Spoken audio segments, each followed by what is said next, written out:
Picture yourself wandering through the crumbling remains of a medieval town, the wind whispering through empty streets as your footsteps echo against ancient stones. Just beyond the moss-covered walls, you spot rows of weathered graves, their headstones leaning with age, their markers faded by centuries of rain and sun. But here's the twist: these graves are empty. Not a single bone lies beneath the earth. This wasn't some forgotten cemetery or a clerical error. It was a deliberate act of deception, a survival strategy crafted by medieval towns to outwit enemies, manipulate perceptions, and even cheat death itself. Why would entire communities go to the trouble of burying empty coffins? The answer lies in the brutal realities of medieval life, where danger lurked at every turn. Towns faced relentless threats, marauding armies, ruthless raiders, even the ever-present specter of disease. In a world where perception could mean the difference between survival and slaughter, false graves became a weapon as potent as any sword or siege engine. They played on the deepest fears of outsiders, the dread of plague, the terror of curses, the superstitions that clung to the dead like shadows. A field of fresh graves could make an invading army think twice, convincing them a town was already ravaged by illness or protected by supernatural forces. But the story doesn't end there. These empty graves weren't just about fear, they were masterpieces of psychological warfare, economic trickery, and even political maneuvering. Some towns used them to fake outbreaks, driving away rival merchants to monopolize trade. Others hid secret tunnels beneath the dirt, turning graveyards into escape routes during sieges. And then there were the rulers who staged elaborate fake funerals for nobles who were very much alive, all to outplay their enemies in a high-stakes game of thrones. Today, we're peeling back the layers of history to uncover the truth behind these eerie deceptions. From the battlefields of Europe to the shadowy world of medieval espionage, false graves were more than just a macabre hoax. They were a testament to human ingenuity in the face of desperation. So grab your shovel and your curiosity, because we're about to dig up one of history's most fascinating secrets. The idea of planting empty graves might seem bizarre today, but in medieval Europe, it was a matter of life and death. This chilling tactic didn't appear overnight. It was honed over centuries, born from desperation and cleverness in equal measure. Ancient civilizations like the Greeks and Romans occasionally used fake burials to deceive enemies, but medieval communities turned it into a refined strategy. Picture a small walled town in the 1400s, surrounded by bandits or rival lords eyeing its resources. With limited soldiers and crumbling defenses, how could they fight back? Sometimes the answer wasn't brute force, it was illusion. One of the earliest records of this deception comes from the Plague years, when the Black Death swept through Europe, wiping out entire villages. Survivors learned a grim lesson: mass graves attracted looters. Opportunistic raiders would strike weakened towns, knowing defenses were thin. So some communities began digging graves outside their walls, but left them empty. To a passing army, the sight of dozens of fresh mounds signaled devastation, making the town appear plague-ridden and worthless. Why risk infection for a handful of starving survivors? The ruse worked so well that towns continued the practice long after outbreaks faded. But plague deception was just the beginning. In border regions where rival lords constantly clashed over territory, false graves became psychological chess pieces. A town might stage a fake burial for a fallen noble, complete with mourners and a lavish coffin, only for that same noble to later appear on the battlefield, striking terror into enemies who thought he was dead. Other times, fresh graves were placed along roads leading to town gates, suggesting recent skirmishes or ambushes. raiders, seeing evidence of fierce resistance, might turn back rather than risk confrontation. Superstition played a role too. Medieval people deeply believed in the power of the dead disturbing graves was thought to invite curses or vengeful spirits. Clever towns exploited this fear, marking false graves with ominous symbols or leaving offerings to imply they were haunted. Even the most hardened mercenaries would hesitate to camp near what they believed was unholy ground.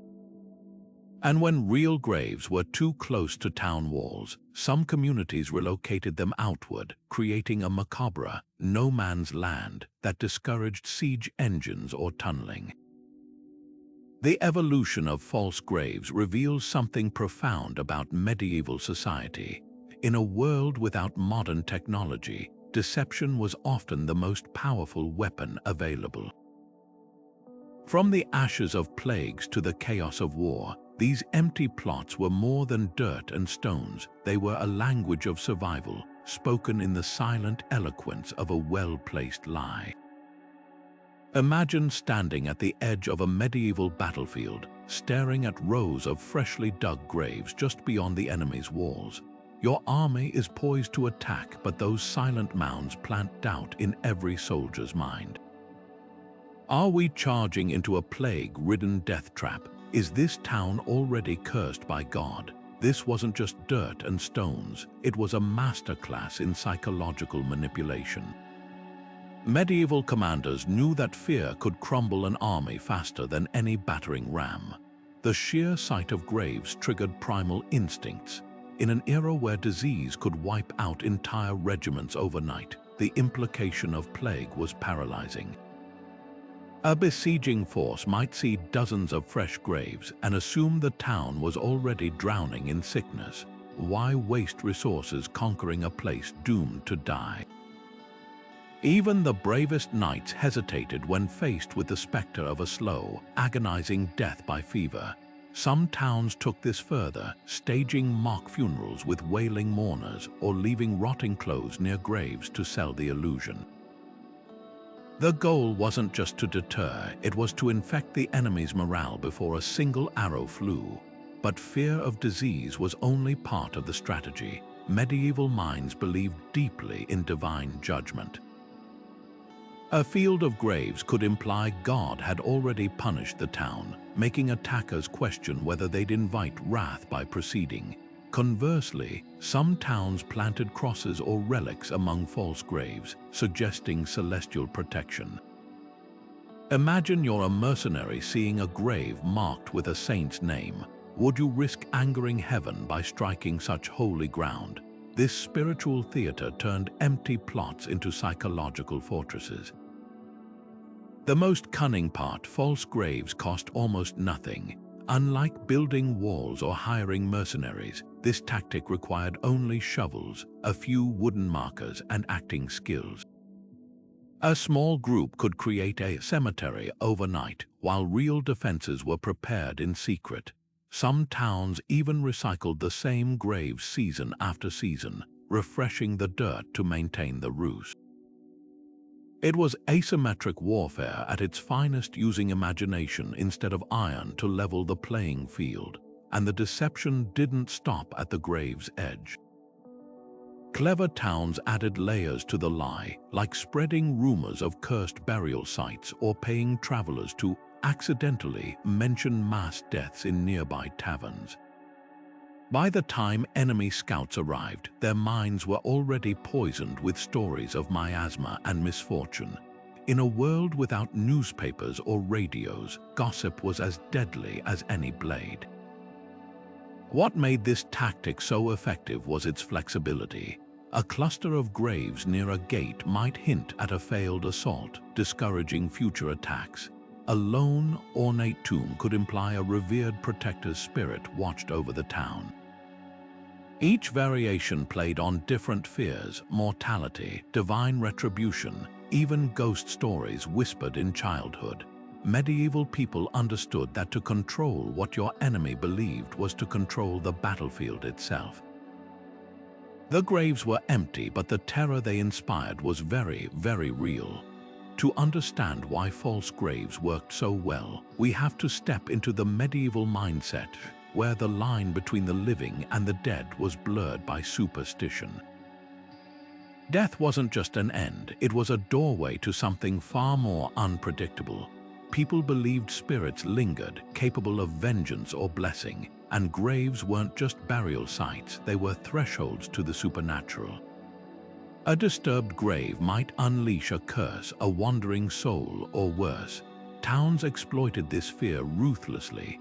Take the case of a traveling merchant approaching a walled town at dusk. As his cart rattles closer, he spots a row of crooked markers just outside the gates, some adorned with charms or symbols meant to ward off evil. Even if he's skeptical, his pulse quickens.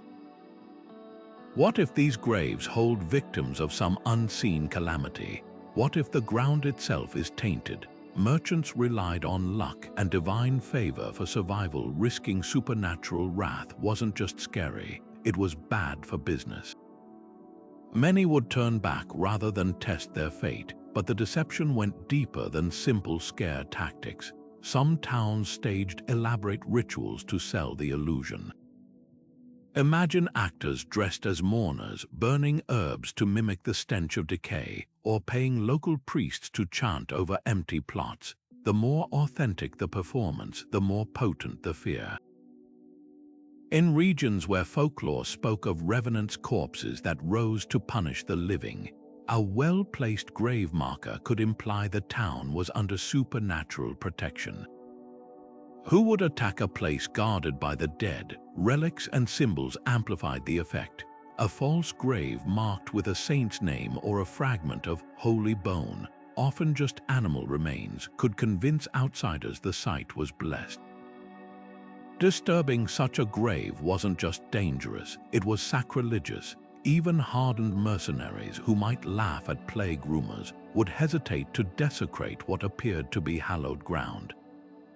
The fear wasn't merely of ghosts, it was of divine retribution, a force no army could fight. This superstition wasn't arbitrary. Medieval Europe was steeped in stories of the dead intervening in the living world. Chronicles told of graves bleeding before battles, of spirits warning of impending doom. When a town planted false graves, they weren't just lying, they were tapping into a shared cultural nightmare. And like any good horror story, the less people saw, the more they feared. An unmarked mound could be more terrifying than a detailed tomb, leaving the imagination to fill in the horrors beneath. The brilliance of this strategy lay in its adaptability. In coastal towns, graves might be arranged to resemble drowned sailors, playing on fears of vengeful water spirits. In mountainous regions, markers could suggest avalanches or landslides, punishment for disturbing the dead. Each variation was tailored to local law, making the deception feel eerily plausible. After all, the best lies are the ones the audience wants to believe, and sometimes the towns didn't even need to fake the graves, they just had to imply they were cursed. A rumor spread by a drunk traveler in a nearby inn, a hastily painted warning symbol, or even a staged argument between locals about the bad luck near the west wall, could seed enough doubt to keep enemies at bay. In an age without forensics or satellites, perception was reality. If people believed the graves were haunted, it didn't matter if they were empty. The fear did the work for them. This intersection of folklore and survival reveals something profound about medieval society. Belief wasn't just spiritual, it was strategic. The dead could be as powerful as any knight or Chinese letter, so long as people thought they were real. And in a world where the unseen held as much sway as the seen, an empty grave could be the most formidable defense of all. Medieval towns didn't just use false graves to scare off invaders, they turned them into tools of economic warfare. Picture a bustling marketplace where grain, wool, and spices change hands, each transaction vital to a town's survival. Now imagine merchants arriving to find a grim sight, rows of freshly dug graves outside the walls. Word spreads like wildfire plague has struck. Panicked traders pack up their carts, fleeing to safer markets. But here's the catch: the graves are empty, and the plague is pure theater. By manufacturing scarcity, the town's own merchants can sell goods at inflated prices, lining their coffers while rivals stay away. This wasn't just a sneaky trick, it was a calculated move in a high-stakes game of supply and demand. In an era without refrigeration or fast transport, perishable goods like fish or dairy couldn't wait for buyers. A town with a monopoly on trade routes might fake an outbreak to corner the market, then recover miraculously once competitors had moved on. Some even staged seasonal deceptions, timing false graves to coincide with harvests or fairs when prices were most volatile. The goal wasn't just profit, it was control. By manipulating perceptions, towns could dictate terms to neighboring villages, forcing them to trade on unfavorable terms or face starvation. But the deception could flip the other way too. When real epidemics struck, towns sometimes hid graves to keep commerce flowing, burying victims secretly at night, disguising funerals as mundane events, anything to avoid the economic death sentence of a quarantine. A single rumor of plague could isolate a town for months, cutting off lifelines of food and medicine. So officials got creative. They might claim graves held executed criminals or travelers who'd brought their own misfortune, anything to distance the deaths from the community's health. The most cunning schemes involved collaboration with local clergy. A priest might bless a row of false graves, lending divine authority to the lie, while whispering assurances to trusted merchants that all was well. This two-tiered deception kept outsiders fearful while insiders reaped the benefits. In regions where salt, silver, or other prized goods were traded, such ruses could reshape entire economies. And it wasn't just about goods. False graves influenced labor markets too. A town facing a labor shortage might fake a noble's death to attract skilled mourners or craftsmen for a fake tomb, then press them into service. Others used graves to dodge taxes, reporting inflated death tolls to reduce obligations to feudal lords. Every shovel of dirt held the potential for profit, proving that in the medieval world, even the dead could be put to work. The legacy of these deceptions lingers today in modern economic tactics like fake shortages or speculative bubbles. Medieval towns understood something timeless: perception drives markets as much as reality does.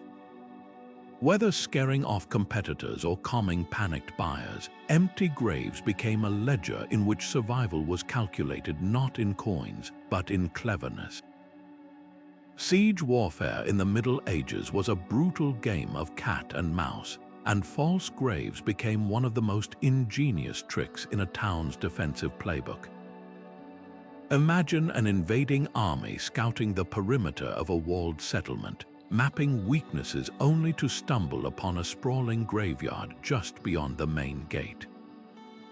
To their eyes, this wasn't just a cemetery, it was a tactical goldmine. Fresh graves suggested recent losses, hinting at a weakened garrison or starving populace.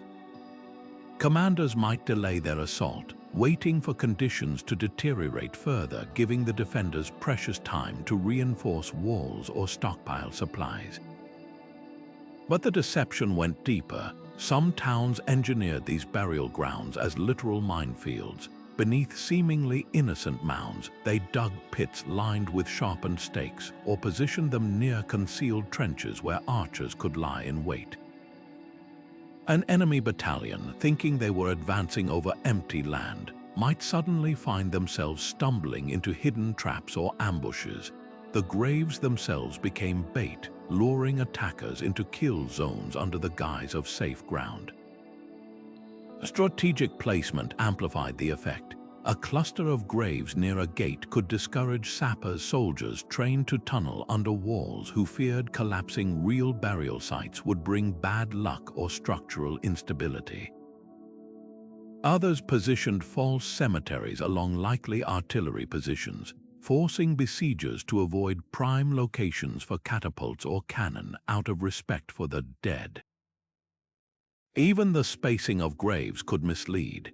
Irregular patterns mimicked the chaos of plague burials, while neat rows might imply military casualties from recent skirmishes, each sending different psychological signals to observers. The most audacious schemes integrated graves into larger defensive theatrics. Towns might stage nighttime burials with torchlit processions, ensuring enemy scouts reported back about dwindling numbers. Some even planted fake grave markers bearing the names of respected local knights or leaders, making invaders believe key defenders had fallen. When those very figures later appeared on the battlefield unharmed, the shock could fracture enemy morale. This blending of physical and psychological warfare reveals how medieval defenders thought several moves ahead. A well-placed empty grave wasn't just a static prop, it was an active participant in battle, shaping enemy decisions without ever swinging a sword. And as we'll soon see, these military deceptions often borrowed the sacred language of faith, turning dirt and wood into something far more intimidating in the medieval mind. In the shadow of towering cathedrals and whispered prayers, medieval towns weaponized something even more powerful than stone walls: the divine itself. False graves weren't just holes in the ground, they were canvases for sacred theater. By sprinkling holy water over empty plots or planting crosses salvaged from ruined chapels, communities transformed barren earth into hallowed ground. The message to outsiders was clear: this land is protected by forces beyond your sword. Pilgrims passing through might kneel in reverence, unaware they were paying respects to a carefully staged lie. Invaders, no matter how ruthless, often balked at the thought of divine retribution. After all, why risk eternal damnation for a few sacks of grain? The Church's unwitting role in this deception reveals a fascinating tension. Local priests, desperate to shield their flocks, sometimes blessed these false graves without asking questions. In their eyes, if a lie saved lives, perhaps God would forgive the sin. Some towns took the ruse further, staging midnight processions with chanting monks or burying empty reliquaries, small boxes meant to hold saintly relics, to amplify the illusion of sacredness. A grave marked with the name of a martyr, even a fictitious one, carried weight in a world where faith moved armies. But the spiritual symbolism wasn't just about fear. These empty graves tapped into a deeper medieval belief that the dead could intercede for the living. A cluster of well-tended false graves might suggest the town enjoyed the protection of ancestral spirits or patron saints. To a superstitious enemy that was as good as a garrison of angels, some communities even crafted entire legends around their fabricated burial sites, spreading tales of miracles or visions to cement their authenticity. A traveler might hear of a grave where lights hovered at dusk or where prayers were answered, never knowing the miracle was staged with lanterns and planted whispers. The irony: many of these deceptions borrowed directly from real Christian practices. Medieval Europe was dotted with roadside shrines and wayside crosses meant to offer spiritual solace to passers-by. False graves mimicked these sacred landmarks, blurring the line between devotion and deception. A knight riding to war might pause to pray at what he thought was a saint's resting place, only to later realize he'd been tricked into wasting precious daylight. Even the act of desecrating a false grave could backfire on invaders. What if the town then claimed God punished the enemy for their sacrilege? After a lost battle or sudden storm, superstition could turn fiction into prophecy. This interplay of faith and fraud reached its peak during times of crisis. When a town faced imminent attack, desperate leaders might stage a mass burial of plague victims near a churchyard, knowing the site would trigger primal fears of divine wrath. The scent of incense, the sound of funeral bells, every detail was calibrated to convince outsiders that crossing this threshold meant tempting fate. And in a world where even kings feared excommunication, the church's invisible authority made these empty plots as formidable as any fortress. Yet the most ingenious part of this spiritual charade was its flexibility. A town under siege could convert its false graves overnight, marking them with different saints' names to match the feast day, ensuring the deception felt timely and potent. Others used them as bargaining chips during negotiations, offering to allow enemy forces to camp near the blessed burial sites as a gesture of goodwill, while secretly knowing the invaders would refuse, too spooked to sleep atop what they believed was consecrated earth. The legacy of these sacred deceptions lingers in modern conflict, where symbols of faith still shape battle spaces, but in the Middle Ages the stakes were even higher. To medieval minds, empty graves weren't just lies, they were prayers cast into the dirt, hoping God would honor the spirit of the trick if not the letter. And sometimes, against all odds, he did. In an age before birth certificates or national archives, tracking population was more art than science, and medieval towns quickly learned how to manipulate the numbers to their advantage. False graves became a clandestine tool in this bureaucratic chess game, allowing communities to fudge records and dodge burdens imposed by distant lords. Picture a tax collector riding into town, ledger in hand, only to be shown rows of fresh graves near the churchyard. Alas, the mayor sighs, the winter fever took so many. The collector marks down a fraction of the expected taxes, never suspecting half those graves hold nothing but rocks and straw. The stakes were high. Feudal obligations often hinged on head counts. More living souls meant heavier levies of grain, livestock, or coin. Some towns inflated death tolls before annual assessments, staging communal mourning for citizens who were very much alive but conveniently buried on paper. Others used false graves to hide young men from military drafts, marking fictitious graves with their names so recruiters would bypass them.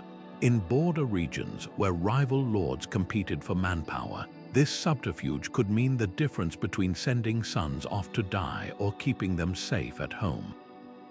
But the trick wasn't foolproof. Clever lords began demanding proof, requiring witnesses to attest to deaths or inspecting burial records kept by local clergy. Towns responded with ever more elaborate ruses, paid mourners, forged entries in parish registers, even bribing traveling friars to confirm the deaths in their sermons. The cat and mouse game escalated to the point where some communities maintained two sets of records, one for show, one for reality. This bureaucratic shadow war reveals an unexpected side of medieval life.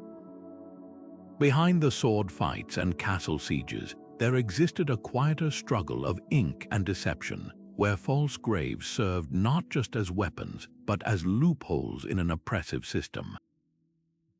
The same ingenuity that crafted these deceptions would soon be applied to a darker art, one where graves became tools not just for hiding numbers, but for hiding the truth itself.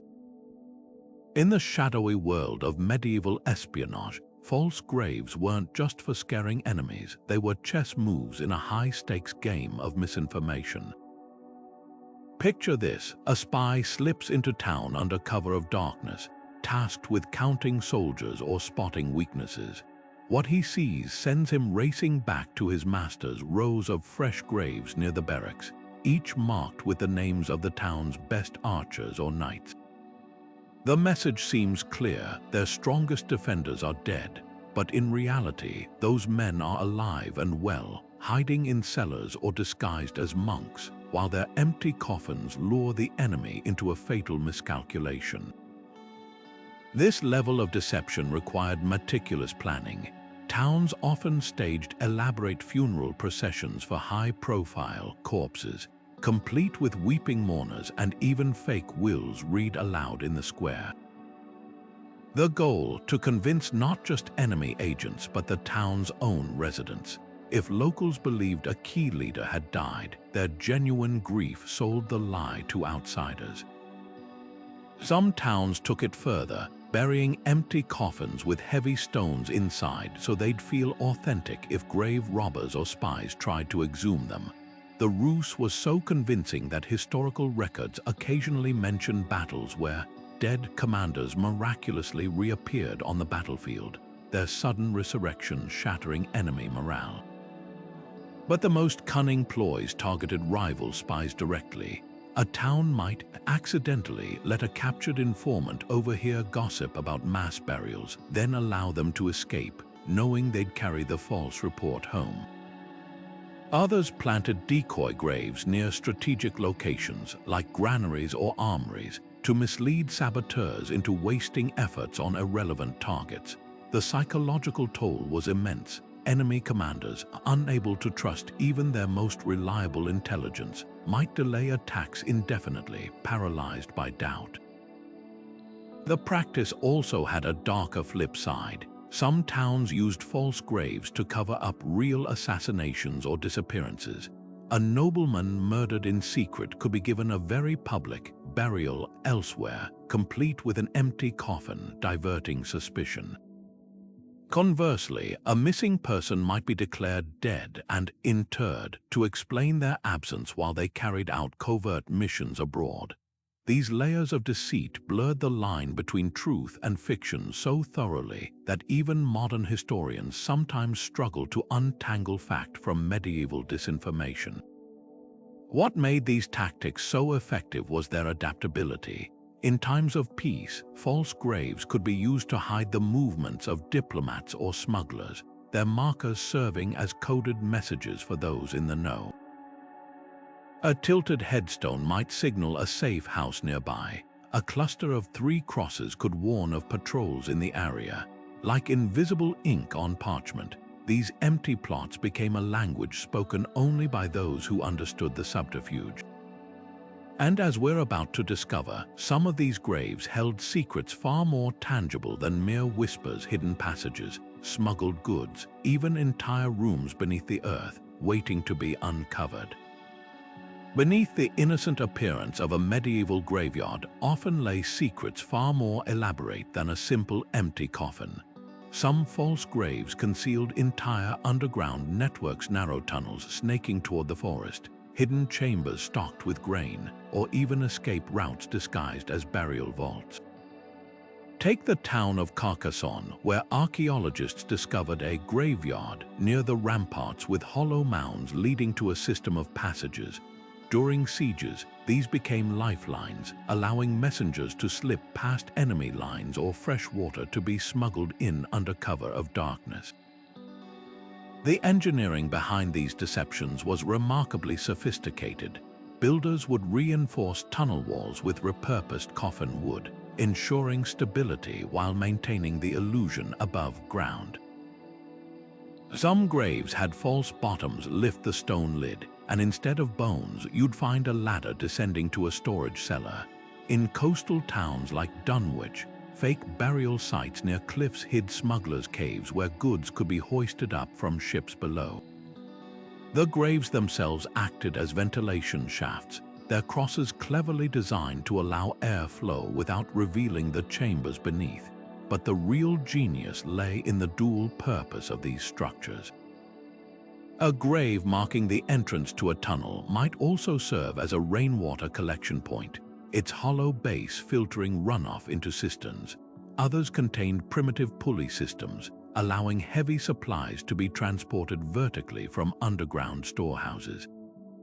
The town of Mont Saint-Michel even used its false graves as makeshift prisons during invasions, dropping captured spies through burial shafts into locked chambers below. What makes these architectural tricks so fascinating is how they exploited the medieval worldview. Graveyards were seldom disturbed, making them perfect camouflage. An enemy might camp for months atop a network of tunnels, never suspecting the earth beneath them buzzed with activity. And when real burials did occur near these decoys, the fresh dirt helped mask signs of digging elsewhere.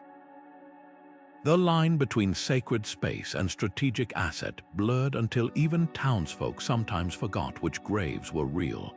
The legacy of these hidden spaces echoes in modern military tactics, from Vietnam's Ku Kai tunnels to Cold War spy holes.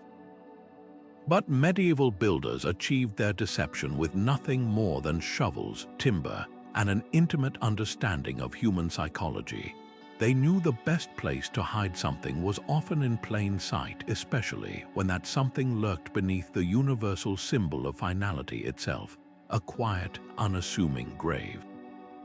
In the cutthroat world of medieval diplomacy, where marriages forged alliances and funerals could topple kingdoms, false graves became the ultimate political chess move. Imagine a powerful countess seeking to avoid an unwanted marriage to a rival lord's son. Rather than openly defy him and risk war, she stages an elaborate funeral for her deceased heir, complete with a sealed coffin lowered into a grave watched by weeping retainers. The baffled suitor, now deprived of his political pawn, withdraws his proposal, never suspecting the young nobleman is alive and well, hiding in a monastery until the coast is clear. This wasn't just theater, it was statecraft with stakes as high as life and death. The tactic also worked in reverse. A cunning ruler might fake their own death to test loyalties, watching from hiding as courtiers scrambled to align with presumed successors. The sudden resurrection would expose traitors and consolidate power in one masterstroke. More brutally, some planted false graves of enemy nobles in contested territories, sparking succession crises among rivals. A single empty tomb marked with a rival dynasty's crest could ignite civil war as claimants fought over an inheritance that never existed.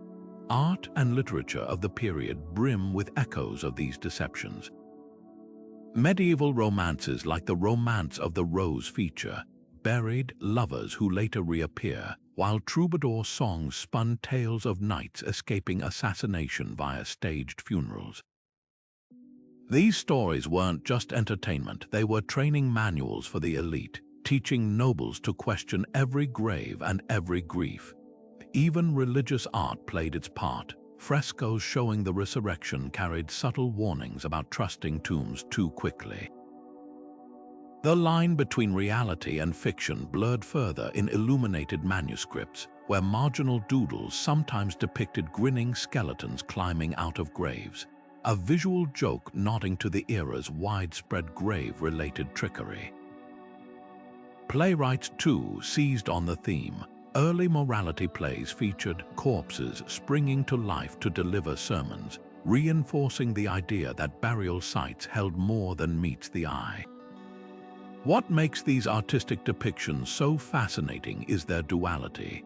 They entertained audiences while normalizing the concept of false graves, ensuring the tactic remained culturally viable.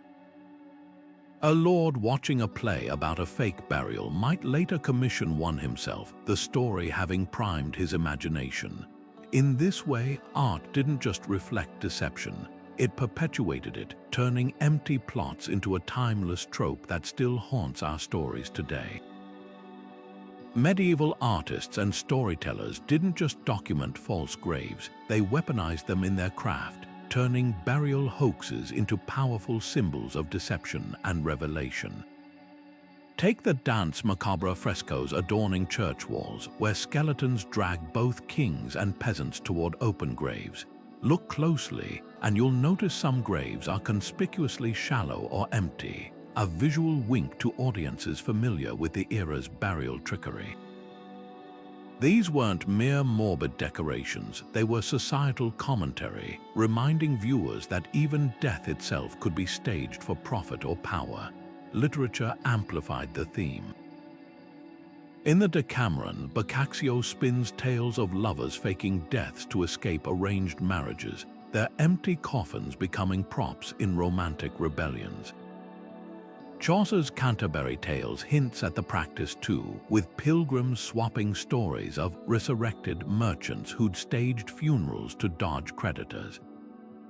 These narratives did more than entertain. They normalized the idea that graves could lie, training medieval minds to question even the most solemn ceremonies.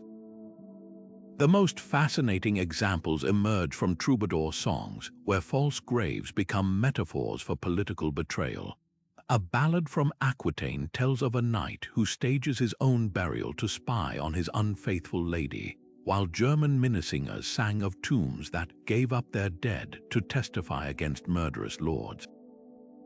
These stories blurred the line between folklore and reality, ensuring the tactic stayed fresh in public consciousness. After all, if even poets warned of duplicitous burials, why wouldn't real towns employ them? Religious drama added another layer. Mystery plays often featured resurrections that mirrored Christ's but with a twist. In one 15th century French performance, a saint rises not from a sealed tomb, but from a hastily dug pit meant to hide his escape. The audience roared with laughter, recognizing the gag. This wasn't divine intervention, but good old-fashioned deception. Such moments reveal how deeply these practices permeated culture. They'd become punchlines. Illuminated manuscripts took the trope further. Marginalia doodles showed jesters popping out of graves like Jack in the Boxes, while psalters depict devils tipping over tombstones to reveal hollow pits. Even prayer books weren't safe. One Burgundian example hides a tiny sketch of a monk shoveling dirt into an empty grave beneath the solemn text of a requiem mass. These sly details suggest scribes and artists were complicit in keeping the joke alive, embedding subversion into sacred objects. The artistic legacy of false graves reveals something profound about medieval society. They saw deception as both art and necessity. A well-placed empty grave in a story wasn't just plot device. It was a mirror held up to a world where survival often depended on convincing performances. And as we'll soon see, not everyone applauded these theatrics. When the curtain fell on these deceptions, the legal repercussions could be as dire as the crimes they masked. Not every medieval town got away with planting false graves. Some faced fierce backlash from both earthly and divine authorities. The Church, despite occasionally turning a blind eye, officially condemned the practice as a violation of sacred burial rites. In 1284, the Bishop of Winchester ordered all false graves near Southampton dismantled, calling them a devil's trick that mocks God's judgment. Secular laws were equally harsh. The legal codes of many German principalities listed grave deception alongside perjury and forgery, punishable by hefty fines or even public flogging. Yet for every town punished, a dozen more kept digging, convinced survival justified the sin. This moral tug-of-war played out in surprising ways. Some communities sought loopholes, blessing empty graves as symbolic resting places for souls lost at sea or in distant wars, a technically honest framing that satisfied both conscience and strategy. Others exploited legal gray areas, since medieval law rarely specified what constituted a real burial. Towns argued markers without bodies were merely memorials, not frauds. The most brazen even petitioned local bishops for post hoc approval, claiming their deception had saved Christian lives from heathen armies. The ethical debates mirrored modern dilemmas about wartime deception. Just as today's generals grapple with the limits of psychological operations, medieval rulers weighed the costs of dishonor against the gains of survival. A fascinating case comes from the Swiss Confederation, where one village's false graves successfully repelled Habsburg forces in 1370. When later confronted by imperial judges, the townsfolk argued successfully that their ruse caused less bloodshed than open battle. The verdict hinted at an uncomfortable truth. In an era of constant threat, pragmatism often trumped piety, yet the backlash could be severe when authorities felt mocked. In 1409, the Duke of Burgundy burned an entire Flemish hamlet after discovering its plague cemetery was a decoy. His proclamation accused them not just of deceit, but of tempting God's wrath by treating sacred ground as playthings.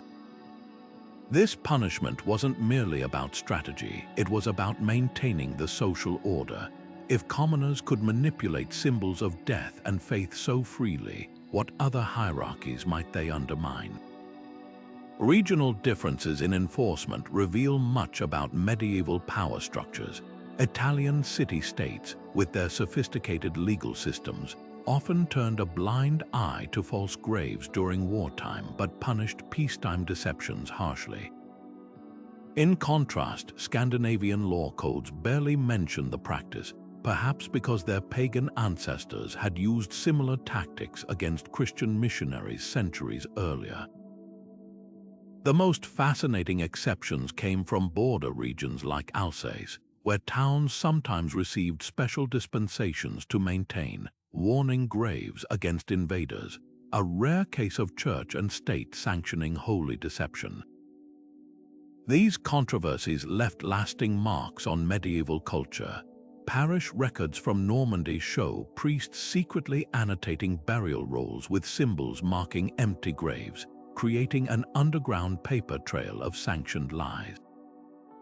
Some confessors' manuals included specific penances for grave-related deceit, ranging from 10 Hail Marys for minor memorials to full pilgrimages for elaborate military hoaxes. The very need for such guidelines proves how widespread and morally fraught the practice had become. What emerges from these conflicts is a medieval world far more complex than simple tales of piety and superstition suggest. Communities didn't resort to false graves out of mere trickery, but as desperate solutions to impossible choices. When the alternative was watching your children starve behind besieged walls, an empty plot of earth suddenly seemed a small price to pay for salvation. Yet the discomfort surrounding these deceptions never fully faded, whispering across centuries that some lines, even when crossed for survival, leave stains no amount of victory can wash clean. From the foggy coasts of Scotland to the sun-baked hills of Sicily, false graves took on wildly different forms depending on where you stood in medieval Europe. In the rainy Low Countries, towns constructed waterlogged, drowned men's graves, near riverbanks shallow pits that filled with murky water to mimic victims of flooding, playing on fears of vengeful river spirits. Contrast that with arid Castile, where communities marked false burial sites with sun-bleached animal bones arranged in cryptic patterns, convincing Moorish raiders the area was cursed by desert jinn. The variation wasn't accidental. It was a masterclass in tailoring deception to local fears and terrain. Scandinavian towns took a brutally practical approach. Viking-age settlements like Birka used false graves as boundary markers, stacking them with rusted weapons and shattered shields to imply recent battles. The message to outsiders was clear: trespass here and you'll join the corpses. Further east, in the Carpathian Basin, villagers embedded garlic cloves and hawthorn branches in empty graves, subtle nods to regional vampire folklore that made even the boldest mercenaries steer clear.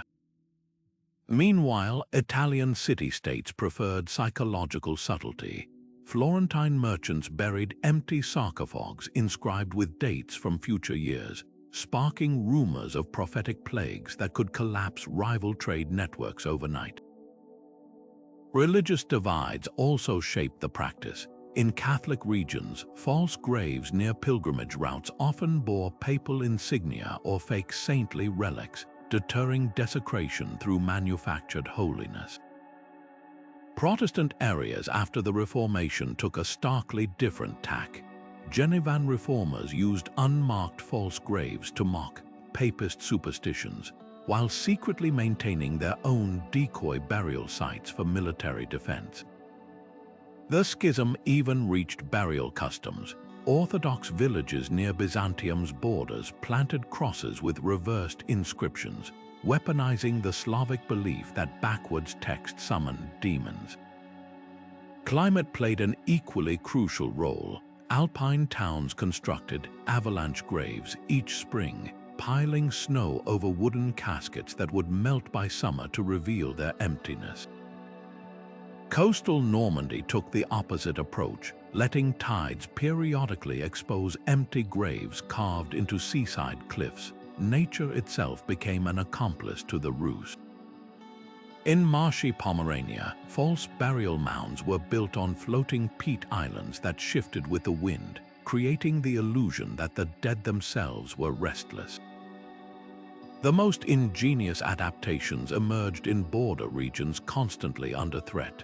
The Rhineland's thief graves contained actual skeletons, but not human ones. Farmers buried livestock bones with stolen goods during raids, ensuring any looters digging for treasure would find only rotting cow skulls. Along the Scottish marches, clans staged annual mass graves of tartan scraps after battles, making English scouts overestimate their casualties. Even the materials varied. While Welsh villages used slate for quick grave markers that could be reused, Baltic towns carved false headstones from amber to lure grave robbers into ambushes. These regional twists reveal a medieval world far more inventive than generic tales of castles and kings suggest. Every valley, every coastline, every mountain pass developed its own vocabulary of deception, proof that when survival is at stake, human creativity knows no borders. And as we're about to discover, modern science is finally uncovering the full scope of these localized lies, one unearthed grave at a time. Modern archaeology has turned the study of medieval false graves into a gripping forensic puzzle. Take the groundbreaking excavation at York in 2012, where ground-penetrating radar revealed an entire row of coffin-shaped voids only for researchers to find them filled with nothing but compacted soil and the occasional rusted nail. At first glance, these seemed like typical plague pits, but closer inspection told a different story. The graves were all suspiciously uniform in depth, lacking the organic traces left by decomposing bodies, and arranged in precise lines facing the city walls rather than the traditional east-west Christian alignment. This wasn't a cemetery, it was a meticulously staged defensive line, likely dating to the tumultuous Wars of the Roses when York needed every psychological edge against besieging armies. Chemical analysis has become another game changer. In southern France, archaeologists studying a 14th century burial site noticed strange mineral deposits in certain graves. Mass spectrometry revealed traces of quicklime, a substance medieval people believed accelerated decomposition. The catch: these graves contained no human remains at all.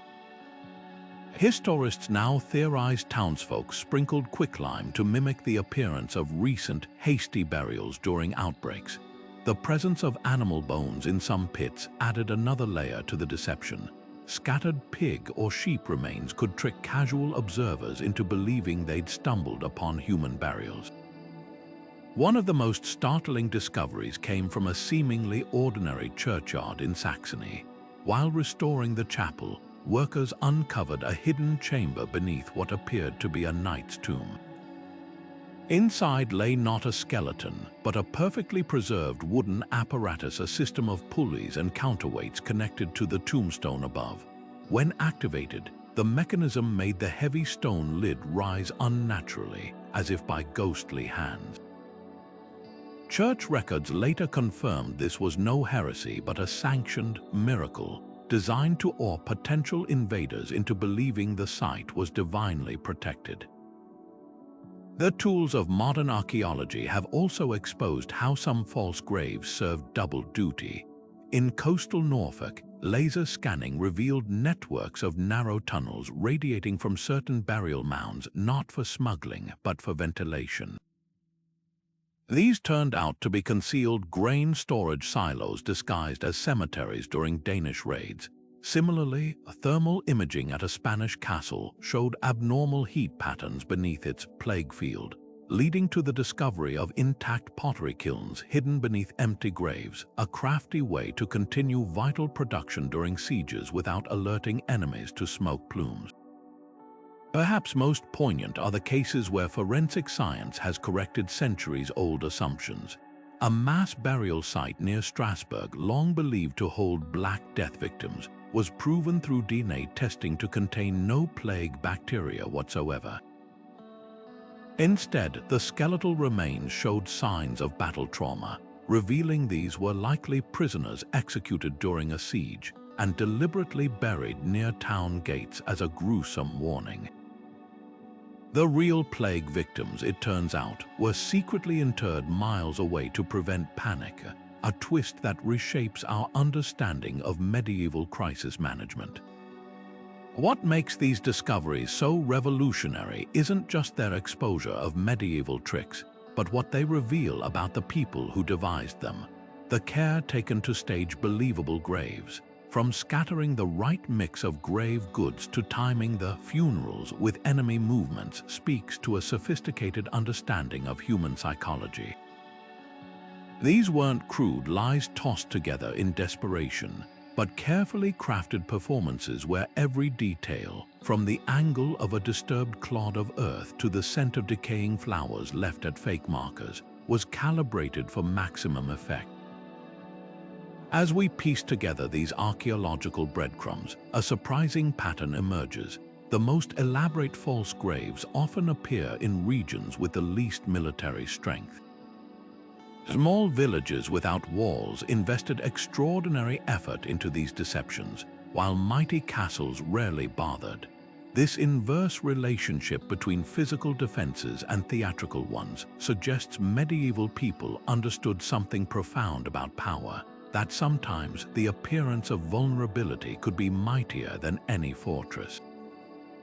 And when we compare these carefully staged burial sites to other great historical deceptions, from the Trojan horse to WW2 ghost armies, we begin to see false graves not as oddities, but as part of humanity's enduring playbook for survival against impossible odds. The art of deception in warfare didn't begin with medieval false graves. It's as old as conflict itself. Take the legendary Trojan horse, that towering wooden gift hiding Greek soldiers within its belly. Like empty graves outside town walls, it weaponized the enemy's assumptions, turning trust into a trap. Centuries later, Hannibal's army tied torches to the horns of oxen at night, making his forces appear vast and unstoppable to distant observers. These weren't just tricks, they were psychological masterstrokes, proving that the most potent weapons often target the mind before the body. False graves share this timeless logic. During the American Revolution, colonial militias would light extra campfires to exaggerate their numbers, a tactic George Washington employed to deter British advances. In World War II, Allied forces went even further, constructing entire fake airfields and inflatable tanks to mislead Axis reconnaissance. The parallels are striking. Whether it's a plywood tank or a carefully staged cemetery, the goal remains the same. Make your enemy see what isn't there and hide what is. Even nature gets in on the act. Certain species of butterflies evolve wing patterns resembling owl eyes to scare off predators, while anglerfish dangle glowing lures to draw prey into darkness. Medieval towns planting false graves were tapping into this same primal instinct, the fear of the unseen threat. The difference, of course, is that humans weaponized superstition and symbolism with deliberate precision. A grave marker wasn't just a piece of wood, it was a stop sign for the imagination, compelling invaders to fill in the gruesome details themselves. What makes these historical echoes so fascinating is how they reveal a universal truth about conflict.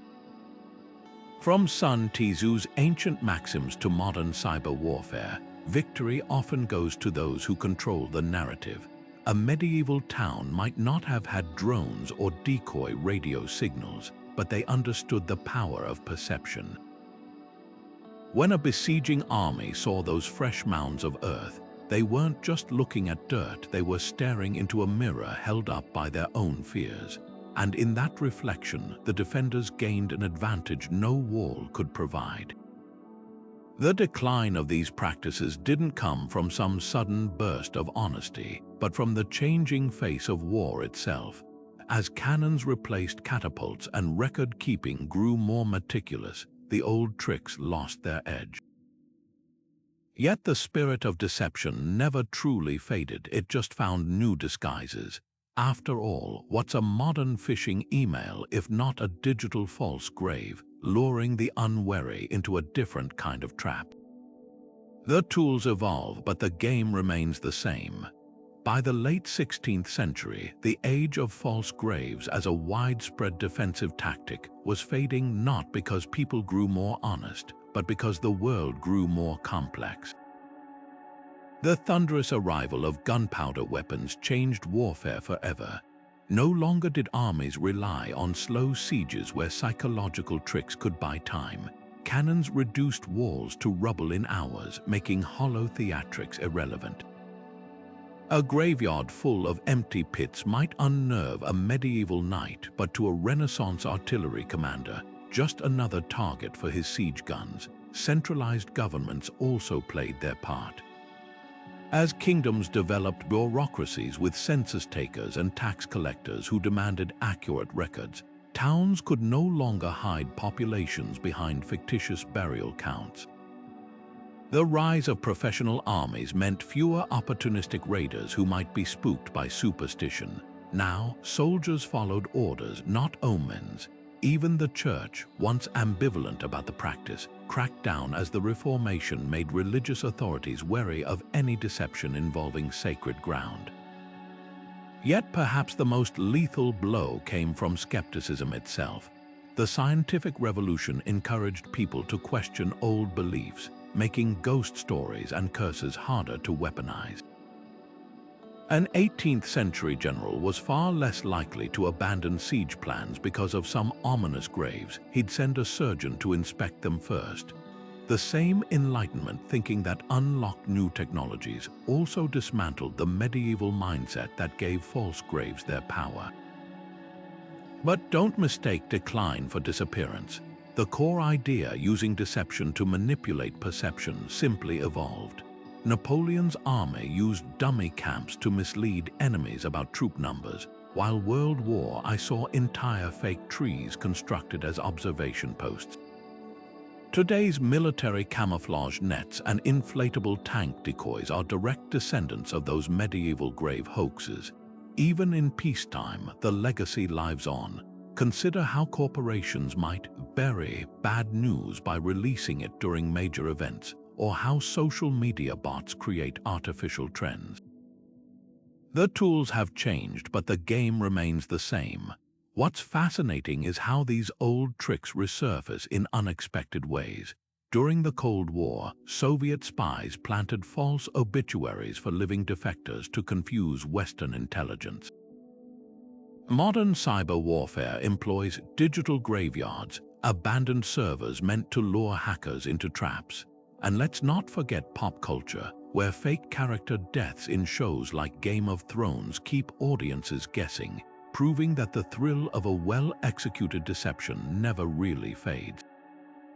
The decline of false graves wasn't an end but a transformation. Medieval towns may have stopped digging empty pits, but humanity never stopped lying. We just found new shovels.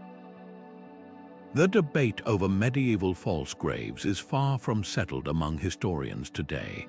While some scholars dismiss them as isolated oddities, others point to mounting evidence suggesting these deceptive burial sites were far more common than official records imply. Take Dr. Elena Voss of Cambridge University, who recently analyzed parish records from over 200 English villages. she discovered subtle annotations, tiny crosses in red ink marking burial entries where later records showed the same individuals alive and well years later. This systematic pattern hints at coordinated deception rather than scattered instances. On the opposite side, skeptics like Professor Henrik Lund of Oslo argue most empty graves were simply misplaced memorials or clerical errors. He notes medieval gravediggers often reused plots after bodies decomposed, leaving no remains for modern archaeologists to find. The truth likely lies somewhere between, a practice neither as rare as critics claim nor as universal as enthusiasts suggest. What's fascinating is how new technologies keep reshaping the debate. LiDAR scans of French battlefields recently revealed perfectly aligned, grave formations that match no known burial customs, while AI analysis of German chronicles detected linguistic patterns suggesting writers deliberately obscured references to tactical grave deception. Fresh theories emerge constantly. One provocative idea comes from military historian Javier Morales, who proposes certain false graves weren't defensive at all, but early forms of psychological operations. He cites the case of Burgundy's 1428 campaign, where attackers apparently staged their own mass graves near enemy walls to simulate reinforcements lost in transit. If true, this would mean both sides played the burial deception game, turning graveyards into a macabre theater of war. The most startling reinterpretation comes from archaeologist Lin Nguyen's work on Plague-era Venice. Her team found that some empty graves actually contained quicklime-treated animal bones arranged in human postures, a deliberate attempt to fool both contemporary observers and future historians. This discovery suggests medieval people anticipated our scrutiny, layering their deceptions across centuries. As forensic techniques advance, each new revelation makes one thing clear: the line between medieval fact and fiction was deliberately blurred, and we're only beginning to decipher how deeply. What makes these modern debates so compelling is how they reflect our own era's struggles with misinformation. Medieval towns manipulated perceptions to survive, just as today's societies grapple with deepfakes and AI-generated disinformation. The methods have changed, but the human instinct to shape reality through carefully constructed illusions remains eerily constant. Perhaps that's why these empty graves still captivate us, their mirrors reflecting our timeless dance between truth and survival. Nowhere is this legacy more vividly preserved than in popular culture, where medieval grave deceptions inspire everything from fantasy novels to blockbuster video games. When a character in Game of Thrones stages their own burial to evade enemies, or when Assassin's Creed recreates historically plausible false grave traps, they're channeling strategies medieval people actually debated around campfires 800 years ago. These fictional portrayals keep the spirit of the practice alive, proving that while the graves may have been empty, the ideas they contained were anything but. From the pixelated battlefields of Assassin's Creed Valhalla to the gothic intrigue of Game of Thrones, false graves have slithered their way into modern storytelling with delicious deception. In the Witcher series, Geralt stumbles upon a village-staged burial site, empty coffins, meant to convince a marauding army the plague had already done their dirty work. The scene isn't just fantasy. It's a direct nod to historical tactics, proving how medieval ingenuity still fuels our imagination. Even Dungeons & Dragons campaigns frequently feature haunted graveyards where adventurers discover the dead were never buried at all, just another layer in some long-dead noble's elaborate ruse. Literature thrives on these lies too. Susanna Clarke's Jonathan Strange and Mr. Norrell includes a chilling subplot where a character fakes his own burial to manipulate magical politics, echoing real medieval nobles who staged funerals to evade enemies. Meanwhile, The Name of the Rose plays with the opposite trope. a monastery's real graves are disguised as false ones to hide murders, flipping the historical script. These stories resonate because they tap into a universal truth. Deception, when survival hangs in the balance, is as old as humanity itself. Cinema hasn't missed the trick either. The Seventh Seal's iconic chess game with death unfolds near a graveyard that may or may not hold actual bodies, a visual metaphor for the era's blurred line between truth and illusion. More recently, A Knight's Tale, though light-hearted, sneaks in a fake funeral sequence, complete with a corpse who winks at the audience. Even children's media gets in on the act. How to Train Your Dragon features a Viking village that fakes graves to scare off dragon raids, proving the tactic's appeal spans ages. But why does this ancient practice still captivate us? Perhaps because modern life is full of its own digital, false graves, fake social media profiles, deepfake videos, or staged crime scenes in detective shows. Medieval towns used dirt and headstones. We use pixels and algorithms, but the game hasn't changed. Every time a video game lets players plant decoy graves to ambush enemies, cough Red Dead Redemption 2, or a mystery novel's villain dies only to reappear, we're replaying history's greatest hits of strategic lying. The brilliance lies in how these stories honor the past while reinventing it. Pillars of the Eternity Roman II, a role-playing game, features a faction that buries empty coffins to memorialize sailors lost at sea, a poignant twist on the original survival tactic. Even Monty Python couldn't resist parodying it. Their Dead Parrot sketch is essentially a farce about insisting something lifeless is merely resting, echoing medieval towns insisting their empty graves were well occupied. What makes these pop culture echoes so enduring is their flexibility. A false grave can symbolize betrayal, Hamlet's Yorick; resilience, The Walking Dead's hidden supply caches in cemeteries; or even dark humor, Arsenic and Old Lace's Basement guestbook. Their narrative Swiss Army knives sharpened by centuries of real-world use.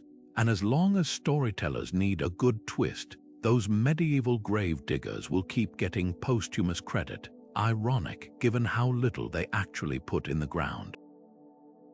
Among the most infamous practitioners of false graves was Bruges, where civic records from 1348 describe a macabre masterstroke.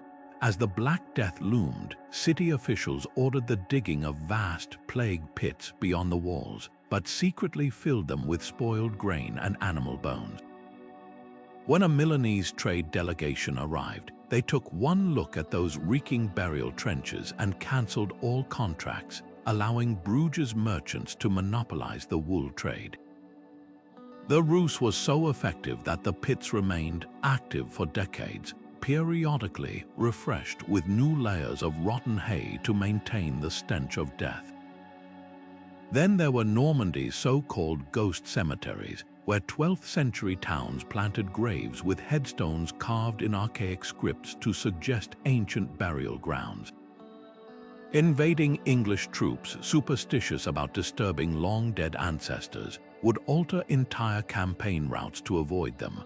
One particularly cunning village near Rouen even hired a defrocked monk to curse the site publicly, ensuring the story spread through enemy camps. The graves contained nothing but sand, yet their psychological weight shifted battles. Venice took the deception underwater. During conflicts with Genoa, the Republic sank weighted coffins in shallow lagoon waters with just the tops visible at low tide, creating the illusion of mass drownings. Genoa sailors, fearing contaminated waters or vengeful spirits, would bypass these death zones, unknowingly steering into Venetian naval ambushes. The coffins were later recovered and reused, making this one of history's most economical military deceptions. But perhaps the most audacious case comes from the Scottish Highlands, where Clan MacLeod staged an entire fake burial ground in 1506 to deter rival Clan MacDonald. They interred empty coffins with bagpipes rigged to wail when wind passed through hidden pipes, manufacturing the sound of wailing souls that sent superstitious scouts fleeing. The site, now called Piper's Hollow, still unnerves hikers today with its eerie acoustics. These cases reveal more than just clever trickery. They showcase medieval communities thinking several moves ahead. Every element, the smells, the sounds, even the weathering on fake headstones, was calibrated to exploit specific fears. Bruges targeted mercantile greed, Normandy played on ancestral reverence, Venice weaponized maritime superstition. The graves were empty, but the strategies behind them were packed with ruthless ingenuity. What makes these hoaxes so memorable isn't their scale, but their specificity. Unlike generic scare tactics, each was tailored to its audience like a key fitting a lock. The planners understood that the best lies aren't just believable, they're irresistible, offering the enemy's own prejudices back to them as truth. And as we're about to discover, pulling off these deceptions required tools far more sophisticated than mere shovels and dirt. Creating convincing false graves was no amateur's task. It demanded the precision of a master forger and the flair of a theater director. Medieval craftsmen carved headstones from soft sandstone or repurposed wood, carefully aging them with vinegar-soaked cloth to mimic years of weathering. Some even mixed ash into the engraving grooves to simulate lichen growth, ensuring every detail whispered authenticity. The most elaborate deceptions used salvaged coffin fragments or borrowed names from real cemetery records, making new graves blend seamlessly among ancient ones. Staging was equally crucial. A believable funeral required hired mourners trained in the art of controlled hysteria, women who could wail on cue, their veils fluttering dramatically as they tossed handfuls of dirt onto empty caskets. Towns sometimes splurged on professional grave diggers to ensure trenches looked authentically disturbed, their shovel strokes matching regional burial customs. In one Welsh village records, officials even budgeted for grave dressing herbs like wormwood and yarrow, whose pungent scent sold the illusion of recent decomposition. The tools themselves were ingeniously repurposed. A simple wooden mallet could texture fresh earth to look wind-scattered, while bundled reeds dragged across wet clay left marks resembling cart tracks from funeral processions. For night burials, lanterns fitted with colored gels cast eerie glows, visible just long enough for enemy scouts to take the bait. Some communities kept grave kits hidden in church crypts, pre-aged markers, pre-dug soil piles, even stashes of rotten food to approximate the stench of decay when needed. Timing turned craft into strategy. The best deceptions coincided with natural events. Fake graves dug after heavy rains would appear waterlogged, hinting at hasty plague burials. Others leveraged religious calendars. A sudden outbreak of graves during Lent carried extra weight, as medieval minds linked the penitential season with divine punishment. The most sophisticated schemes even accounted for gravediggers' superstitions, ensuring markers were placed slightly askew or clustered in unlucky numbers to feel authentically haphazard. What's remarkable is how these techniques varied by social class. Wealthy towns commissioned elaborate effigy tombs, hollow monuments with hidden compartments for storing supplies, while poorer villages made do with stacked rocks and whispered rumors. Coastal settlements incorporated driftwood markers that salt air quickly aged, whereas inland communities used cattle bones to fake human remains when spies got too nosy. Each adaptation reflected local resources and threats, proving medieval people didn't just copy deceptions, they innovated them. The true genius lay in the details outsiders wouldn't think to check. A fake grave needed crow feathers scattered nearby to suggest scavengers had visited. Fresh graves required just the right amount of dew-settled dust to appear days old rather than hours. Even the choice of flowers mattered. Too many blooms might hint at tribute, while none at all could raise suspicion. These weren't rushed lies but painstaking performances, where every prop and actor served a purpose. As dusk fell over a medieval town, the final touch often came from an unexpected quarter. Children, sent to tend the false graves with lanterns or wildflowers, their innocent presence sold the ruse better than any adult's theatrics. After all, what invading scout would doubt a tearful child placing daisies on their grandfather's resting place? In that moment, the tools weren't just shovels and stones, they were the entire tapestry of human behavior, woven into a deception so complete it blurred the line between truth and survival. These techniques didn't just shape individual graves, they transformed how towns organized their very landscapes. The placement of decoy burial sites influenced road layouts, gate positions, even market squares' spatial chess moves where every empty plot held strategic value.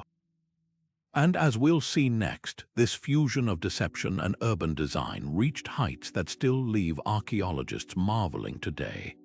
Medieval towns didn't just scatter false graves randomly, they wove them into the very fabric of urban design, turning deception into a calculated science.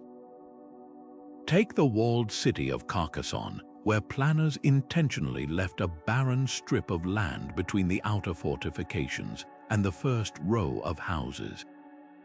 To invaders, this space appeared to be a plague cemetery, its uneven mounds suggesting hasty burials. In reality, it was a carefully measured kill zone, clear lines of sight for archers, with graves positioned to funnel attackers into choke points. The genius wasn't in the individual graves, but in how they functioned as part of a larger defensive ballet. Other towns took inspiration from sacred geometry. A circular arrangement of false graves around a church, mimicking the layout of saintly relics in cathedral crypts, lent an air of divine protection. Pilgrims would unknowingly walk ritual circuits around these empty plots, reinforcing the illusion of holiness through their own devotion.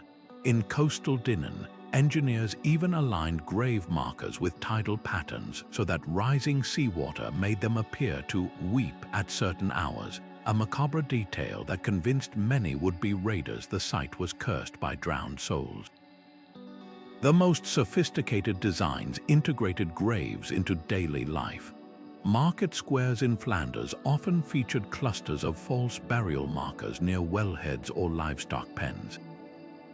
These weren't just scare tactics, they served as emergency water reserves during sieges, their hollowed-out bases acting as concealed cisterns. Similarly, some Italian hill towns built false family tombs along major thoroughfares, their marble facades hiding grain silos accessible through trapdoors. The graves became living infrastructure, as functional as they were frightening. What's striking is how these designs evolved alongside real urban challenges. After the Black Death, many towns faced labor shortages too severe to maintain traditional defenses. False graves offered a grimly efficient solution, a way to stretch limited resources by letting superstition do the heavy lifting. In Prague, city records show officials deliberately left gaps in the outer walls after the plague, replacing missing stonework with carefully staged mass graves that made the breaches appear like acts of God rather than vulnerabilities. This fusion of urban planning and psychological warfare reached its peak in border regions. The Scottish town of Berwick-upon-Tweed, constantly caught between English and Scottish forces, designed its entire eastern district around a sprawling graveyard that doubled as a drainage system. During heavy rains, water would pool ominously in the empty graves, creating the illusion of flooded burial pits, a sight guaranteed to unnerve superstitious soldiers. Yet in dry seasons, the same channels served as hidden escape routes, their covers disguised as crumbling tombstones. The legacy of these designs lingers in unexpected ways. Modern archaeologists using LiDAR technology have discovered that many medieval street grids align precisely with the optical sightlines from key false grave clusters. It seems town planners positioned roads so that approaching enemies would have clear views of the decoy cemeteries from specific angles, maximizing their psychological impact. Other settlements, like the Swiss village of Merton, still bear the imprint of these deceptions. Their charming cobblestone squares once functioned as stages for elaborate funeral theatrics, with certain buildings featuring hidden alcoves where mourners could appear and vanish on cue. This level of integration reveals how false graves transcended mere trickery to become a fundamental part of medieval urban identity. They weren't temporary props but permanent features, as deliberately placed as watchtowers or moats. And just as those physical defenses reflected the military technology of the age, these psychological ones mirrored the era's deepest fears and sharpest cunning. Yet for all their strategic brilliance, these designs relied on a hidden social engine, one where not everyone was privy to the secret. The smooth operation of urban-scale grave deception required strict hierarchies of knowledge, with power concentrated in the hands of those who controlled the lie. As we peel back these layers, we uncover a world where survival depended as much on who you trusted as on how well you could dig. Behind the scenes of every well-staged false grave lay a tightly guarded secret, one that separated those who crafted the deception from those who lived beside it. The town mayor, the local priest, perhaps a handful of trusted craftsmen, these were the architects of the lie, while the average farmer or blacksmith might till the soil mere feet above hollow graves, never suspecting the truth. This knowledge gap wasn't accidental, it was a deliberate firewall. If commoners gossiped about the ruse, word could reach enemy ears. If children played too near certain markers, they might stumble upon hidden tunnels. The elite's monopoly on this information reinforced their authority, turning burial grounds into instruments of control as much as defense. Consider the case of a 15th-century German tax ledger from Nuremberg, where officials secretly recorded real deaths in one column and staged burials in another. The second column was written in code, accessible only to the city council. When peasants questioned why certain victims were later seen alive, the patricians blamed clerical errors or miraculous recoveries. The lesson was clear: trust your betters even when your eyes deceive you. This dynamic played out in subtler ways too. Wealthy families might commission elaborate false tombs for themselves near town gates, both as a status symbol and a final act of civic duty, their names carved into history as protectors, while the poor were buried in unmarked pits beyond the walls. Yet the hierarchy wasn't always rigid. Some trades held strategic value that earned them access to the secret. Gravediggers, often seen as lowly laborers, were occasionally recruited as co-conspirators. Their knowledge of soil composition and burial rites made them invaluable for crafting believable deceptions.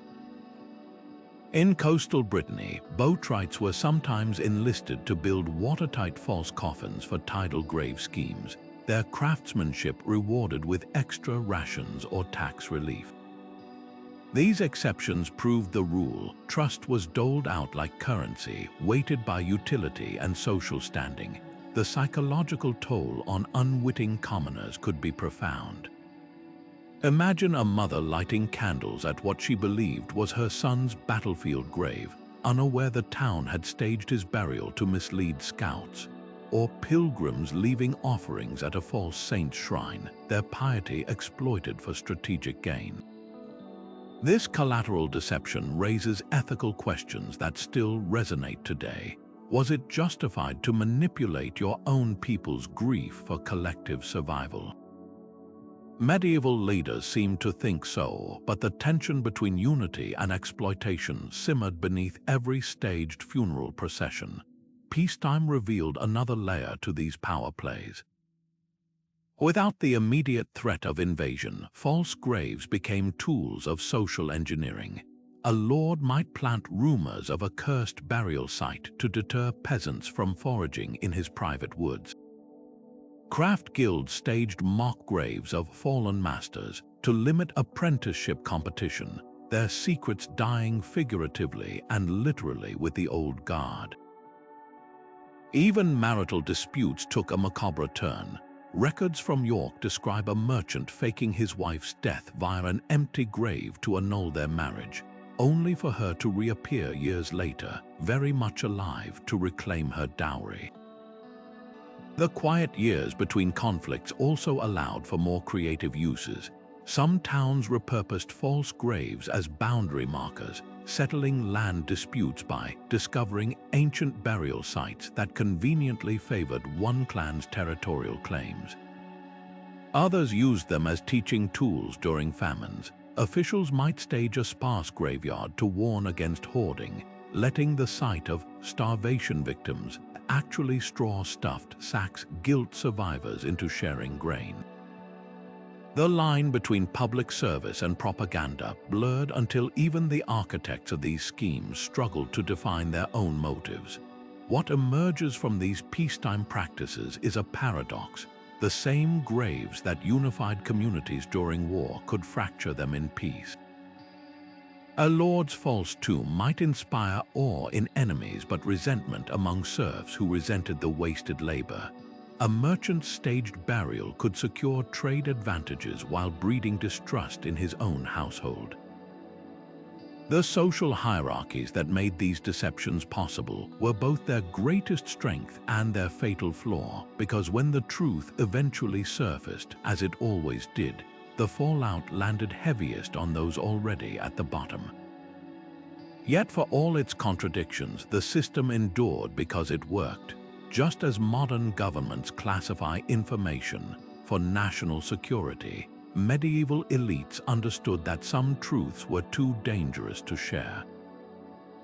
The empty graves were more than dirt and wood. They were mirrors reflecting who held power, who could be trusted, and who was expected to play along without asking why. And as we'll see next, this legacy of calculated deception didn't vanish with the Middle Ages. It simply found new disguises in the rituals we still practice today. When the swords were sheathed and the siege engines dismantled, false graves didn't fade into obscurity. They simply took on new roles in the rhythms of everyday medieval life. Far from being relics of war, these empty plots became multi-tools of peacetime, their deceptions repurposed for tasks as mundane as marking property lines or as peculiar as guiding drunk farmers home after market day. In the rolling farmlands of Burgundy, boundary disputes between villages were often settled not with surveys, but with strategically placed ancestral graves. A few weathered headstones along a disputed hedgerow could convince rivals the land had been sacred to one family for generations, even if the ancestors beneath were nothing but bundled straw and a handful of chicken bones.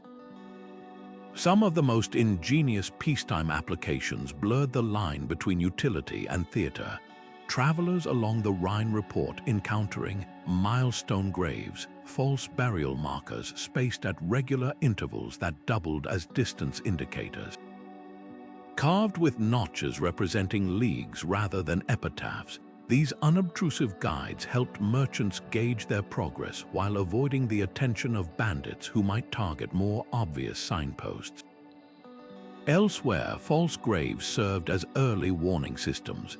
A cluster of suspiciously fresh mounds near a woodland edge might deter poachers from entering a lord's hunting preserve, their unease amplified by strategically hung animal skulls or the occasional paid actor moaning from the bushes at dusk.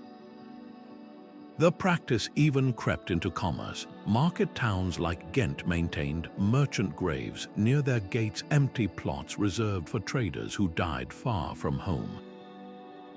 When a caravan arrived missing members, officials would stage burials using the deceased's goods as grave goods, allowing families closure while keeping actual remains elsewhere. This macabre bookkeeping prevented disease spread and saved valuable burial space, all while maintaining the appearance of piety. Other towns got creative with their empty plots. The salt miners of Hallstatt famously used false graves as storage for their precious mineral, knowing no thief would dig into what they believed was cursed ground. Perhaps the most unexpected peacetime function emerged in education. Monastery schools occasionally staged mock graves in their courtyards to teach anatomy, using articulated skeletons that could be exhumed for study sessions before being reburied, a medieval version of those plastic torso models in modern biology classrooms. These theatrical lessons left lasting impressions. One 14th-century medical text describes students learning bone structure by arranging fake remains in empty graves, as God intended, blending hands-on learning with moral instruction. The transition from wartime trickery to peacetime practicality reveals just how deeply these deceptions penetrated medieval life. A farmer might pause to adjust his plow around what he thought was his grandfather's resting place, never realizing the grave was actually a survey marker placed there decades earlier by canny town elders. Pilgrims would kneel at roadside shrines that began life as military decoys, their prayers rising over hollow ground. Even the landscape itself became a palimpsest of truths and lies, where every mound of earth whispered dual narratives, one for strangers, one for those in the know. This cultural normalization of false graves inevitably bled into how medieval people treated real burials. The line between strategic deception and genuine memorial began to blur, creating funeral customs that would have seemed unthinkable in earlier centuries. When every grave was potentially a prop, how did one honor the truly departed? The answer lies in an arms race of authenticity, one that would forever change how Europeans buried their dead. The practice of planting false graves didn't just deceive outsiders, it quietly reshaped how medieval communities honored their actual dead. In towns where empty burial plots had saved lives during sieges, real funerals began adopting the same strategic elements. Families grieving genuine losses might request their loved ones be buried near the decoy graves outside the walls, hoping the mingled sites would deter grave robbers or lend an aura of sacred protection. Over time, this created hybrid cemeteries where every mound, real or fake, carried layers of meaning, making it impossible for even locals to distinguish truth from tactical fiction without whispered explanations from town elders. Some of the most poignant examples come from plague-era burial shifts. When the Black Death forced mass graves upon communities, many borrowed techniques from their false grave playbooks, burying victims in unconsecrated ground, but marking the sites with sanctified symbols to ease survivors' consciences. In reverse, towns that had perfected the art of fake plague pits during peacetime found themselves using those same skills to discreetly inter real victims when actual outbreaks struck, maintaining order by keeping true death tolls hidden. The tools of deception became tools of compassion, allowing communities to grieve without sparking panic. This cultural bleed over extended to funeral rites themselves. The same hired mourners who once wept convincingly over empty coffins began performing at real funerals, their professional lamentations setting new standards for emotional display. Grave markers took on coded designs. A tilted cross might signify an actual burial, while a straight one indicated a decoy, creating a silent language only locals understood.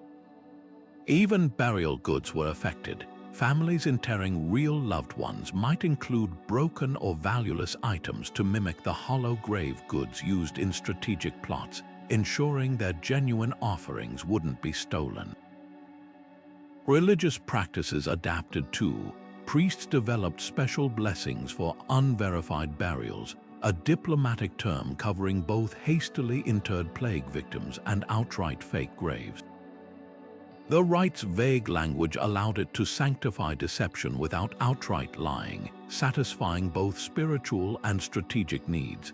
Some churches even maintained two sets of burial records, one with real names for Judgment Day and another with fabricated entries for enemy spies to discover. This dual-track approach to mortality would have profound theological implications, prompting debates about whether a well-intentioned lie to protect the living could ever outweigh the sacred duty to honor the dead truthfully. The legacy of this blurred line persists in modern funeral customs more than we realize. The tradition of burying valuables with the dead faded not just due to changing beliefs, but because centuries of grave deception made people wary of attracting thieves. The widespread use of heavy tombstones today echoes medieval attempts to prevent the excavation of both real and fake graves. Even our concept of the family plot owes something to those clustered false burials that once guarded castle walls. What began as military strategy became a symbol of unity in death. Perhaps most strikingly, the medieval habit of memorializing the missing with empty graves evolved into contemporary practices like cenotaphs for fallen soldiers. When a 14th-century English village erected a monument to villagers lost at sea, despite having no bodies to bury, they were applying the same logic that would later inspire the tomb of the unknown soldier. The tools changed, but the human need to ritualize absence remained constant across the centuries. This cultural cross-pollination between truth and deception reveals something fundamental about how societies process mortality. Faced with the impossible task of balancing spiritual honesty against communal survival, medieval people crafted a middle path, one where graves could be both sacred and strategic, where the dead were honored even as their resting places served the living. The false graves may have been empty, but the traditions they spawned were filled to overflowing with the complexity of human ingenuity in the face of death's inevitability. From psychological warfare to urban planning, false graves stand as one of history's most fascinating examples of human creativity under pressure. These empty plots weren't just clever tricks, they were survival strategies etched into the landscape, proof that when faced with impossible odds, medieval communities fought back with ingenuity rather than brute force. What's remarkable isn't just that they dug these decoys, but how the practice rippled through every aspect of their world, reshaping warfare, trade, even the way they grieved. The legacy of these deceptions lingers in ways we're only beginning to appreciate. Take a moment to consider how these empty graves mirror modern dilemmas. Today's digital disinformation campaigns, inflated casualty reports in conflicts, even staged crime scenes in detective work, all carry echoes of medieval grave hoaxes. The tools have changed, but the core idea remains: perception can be as powerful as reality. A medieval town might scatter fake plague pits to deter invaders. A modern government might leak false intelligence to mislead adversaries. The scale and technology differ, but the human instinct to manipulate truth for survival hasn't faded. There's also a deeper lesson here about how we interpret history.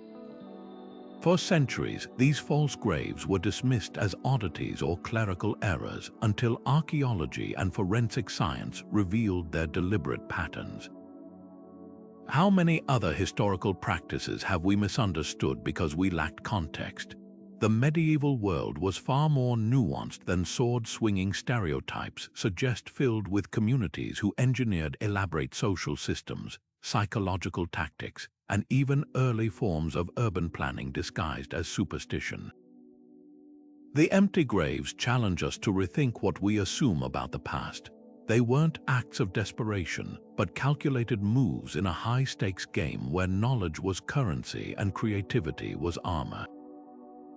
In an era without satellites or biometric scans, these towns turned dirt and folklore into defenses as formidable as any castle wall. That's the real revelation. Innovation isn't just about technology.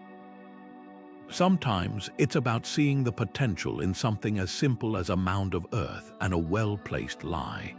If this journey through medieval deception has sparked your curiosity, imagine what other historical mysteries we might uncover together. From ancient espionage to Renaissance-era propaganda, history is packed with stories that blur the line between fact and fiction. Drop your suggestions in the comments, whether it's Viking navigation tricks, the secret codes of Tudor spies, or the real stories behind legendary hoaxes. And if you enjoyed peeling back the layers of these empty graves, don't forget to like and subscribe for more deep dives into history's hidden corners. After all, the past is full of surprises. You just have to know where